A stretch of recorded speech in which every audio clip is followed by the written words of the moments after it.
20-21, 23 points for Teresa Polini. She leads all scorers with that total. 5 for Stacy Boyle. 4 for Laurie McLarnon. 6 for Amy Aspenberg, who fouled out of the ball game. And a productive night for Kerry Klun. She finished with 12 points. 4 for Lindsay McGraw for the Warriors total of 54. For Cape May, Heidi Von Collin hit 2 3-pointers, finished with 17. Becky Burke had 10. But I guess the story there is that Becky got 0 points in the second half when things fell apart for Cape May. Kim Hopkins fouled out with 1. Amy Clower had 10. She had a very good game, but she also fouled out. Jen Campbell finished with 2. Their total of 40. As you mentioned at halftime, and you were right on as usual, Kyle, Wildwood was going to win this deal with defense. Gave up 24 in the first half, only 16 the rest of the way. 3 of those coming on the last second shot by Von Collin. They just put the clamps down. That was it for Cape May. Put the clamps down on defense and on offense. Just pounded it inside and pounded it inside. I remarked at halftime that Wildwood's big people had only outscored Cape May 7-6. Here at the end of the game, it was 26-12 was the final score with those same players.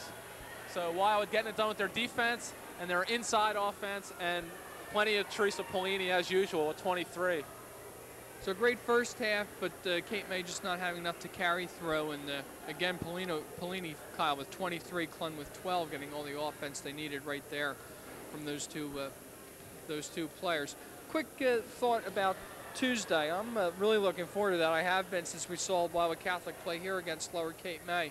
The first game was excellent between those two, and this one should be just as good. First game was excellent, and Wildwood Catholic's has improved a great deal.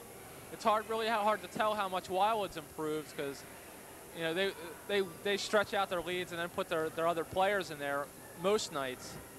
So it's going to be very interesting to see how that game shapes up. Like, both teams like to play with a lead, so it's going to be interesting from the first second to see who gets that lead and can enforce their style on the other team.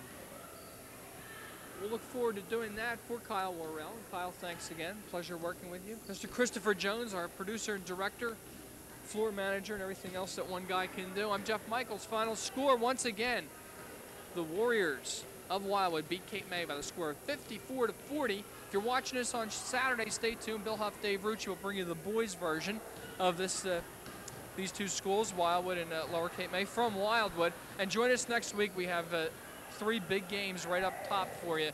Wildwood Catholic, both boys and girls, and the game could be the first place in the CAL boys division. Is for first place. It is for first place. So Middle and St. Augustine. And so have a good weekend, everybody. We'll see you next week on Big 4 basketball. Take care.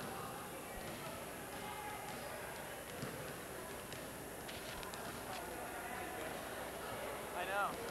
Exciting. I've been titillating. Settle down and get into a nice groove, and you know, we'd see really a top-notch game. But so far both teams are ice cold, and as we mentioned, Augie's more than Middle Township. They live and die with the 3, and right now, you know, they're just not hitting it. But look out, because they could, you know, catch on fire. And as you mentioned, you know, the first team that puts a little streak together, you know, is going to take advantage of the game. That other team's going to have to just really bounce back. Once again, if you just tuned in, this basically is for all the marbles. If the Hermits pull this off, they'll be undisputed, hold first place undisputed. If Middle Township pulls it off, they'll be in first place by sheer, just minor percentage points. Middle Township with a ball to lead off the third quarter here. Johnny Holden, shots no good.